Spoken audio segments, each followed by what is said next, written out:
Are you telling me I could have been EATING Tony's chicken this whole time? Cherry's shout sent reverberations throughout the entire room, making it quake. It was at this point that everyone started to panic. Cherries looked to be on the brink of exploding. This entire castle and pocket dimension could erupt into nothingness. Lady Cherries, would you like to order more McTony's chicken? Michael asked. Cherries suddenly stopped screaming and turned to look at Michael. You're not kidding me, are you?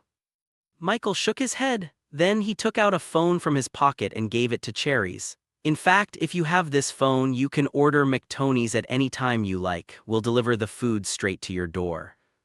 The vivacious draconian stared at the phone in complete wonder. Then, with intense speed, she snatched the phone away from Michael and began fiddling with its keyboard. It wasn't until half a minute later did Michael finally hear a notification ring in his bell. Incoming order for McTony's.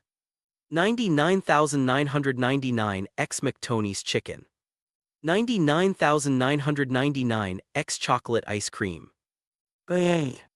Michael's eyes went wide as soon as he saw this. Cherries actually ordered the max amount of food that was possible in the code. He knew she was a hungry draconian, but he didn't think she was that hungry. He had a feeling that if the max amount was 1,000,000, she would have ordered it all the same. If you can really fulfill this order of mine, then I will be in your debt, said Cherries. This phone is a treasure that I will never let go of. Make sure to reserve 100,000 chickens for me. Michael felt a little bit sorry for the chefs back in Reborn, but it would definitely be worth it. Being in the good graces of a draconian like Cherries was priceless. Seeing this, the other upper echelon leaders couldn't help but shake their heads in amazement. If this had happened yesterday, then the Reborn company could have rocketed to first place with ease.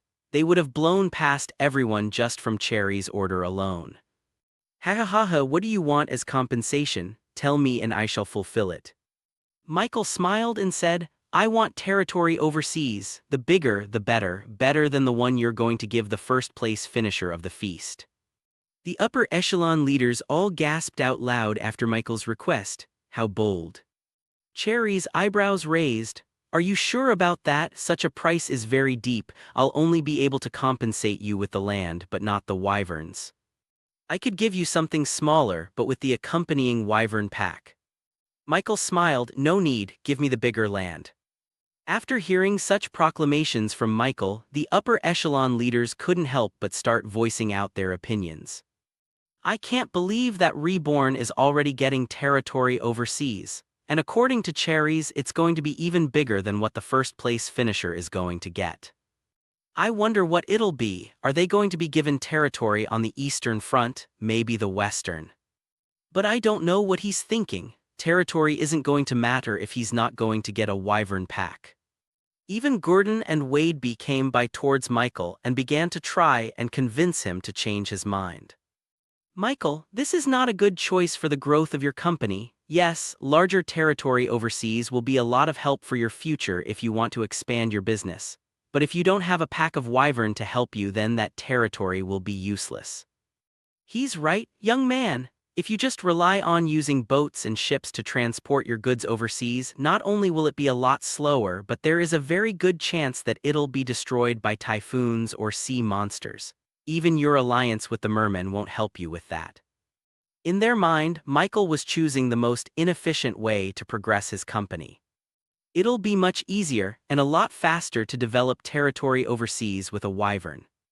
You can always just buy more land in the future there, said Gordon. Having no wyverns will surely make your progress halt to a crawl. Everyone was looking at Michael, including Cherries herself.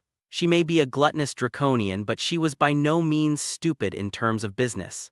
In fact, she had the same acumen as these upper echelon leaders and patriarchs in the room. So she was curious to see what Michael was going to choose.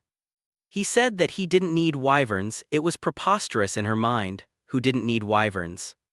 I'm adamant in my choices, Michael eventually said. I'll take the bigger territory. Cherries shrugged her shoulders. All right, since that is your decision, I will not try to persuade you. I will bequeath the southern island of proximity. As soon as she said that, the upper echelons couldn't help but express their shock out loud.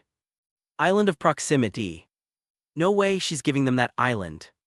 Damn, I don't know if reborn is lucky or unlucky. The island of proximity was named aptly because it was a piece of land in the middle of the ocean, surrounded by the different major continents of the world.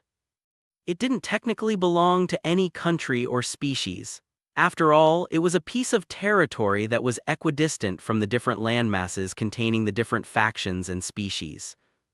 Now, one could think of reborn as lucky since this piece of land had very good potential. Since it was near all the major continents of the world, it will be much easier to spread business all over the globe. So one might say that reborn was given a gift straight from the heavens, allowing them a chance to spread their business globally. However, this could also be a source of misfortune for them. Many conglomerates and organizations desired this piece of territory exactly because of its strategic location. They'd fought over it until it eventually landed in the hands of cherries. Now, there was only a very small chance that the conglomerates would try and pry this land off from reborn's hands. They'd incur the wrath of the Montgomerys if they tried that, but there was always a chance. Actually, the most pressing problem reborn would face was that of pirates and thieves who would come to the island to try and take the territory for themselves. Perhaps there had already been a group of pirates who were currently residing in the island and proclaimed it as theirs, despite not having the papers to prove it so. And once reborn actually settled into the island and got rid of the troubling pirates and illegal settlers there, their troubles wouldn't end there yet. After all, in a time of war, this island would be a hotly contested piece of territory. The reason why it was a good strategic reason for commerce was the same reason as to why it would be attacked first in the case of war. They were near every single continent in the world, meaning it was easy access to those continents.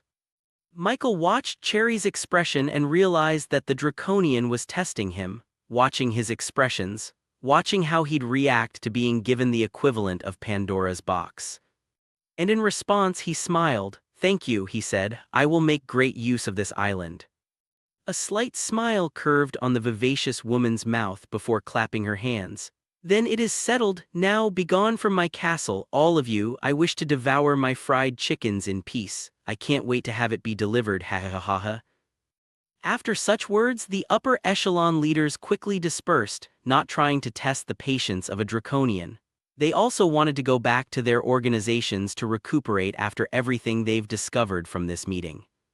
First of all, they realized that they shouldn't try and fight the reborn company. The Order of the Heavenly Knights now protected them, courtesy of the Swordmistress. The presence of the ancient roar was way too critical to be left unprotected. Speaking of which, it seemed that Infernus had now just informed his master about what happened earlier this day. What? Cherry's eyes immediately darted towards the three dragonborns, her gaze intense. She seemed to be trying to look into their bodies, trying to determine the truth. She couldn't.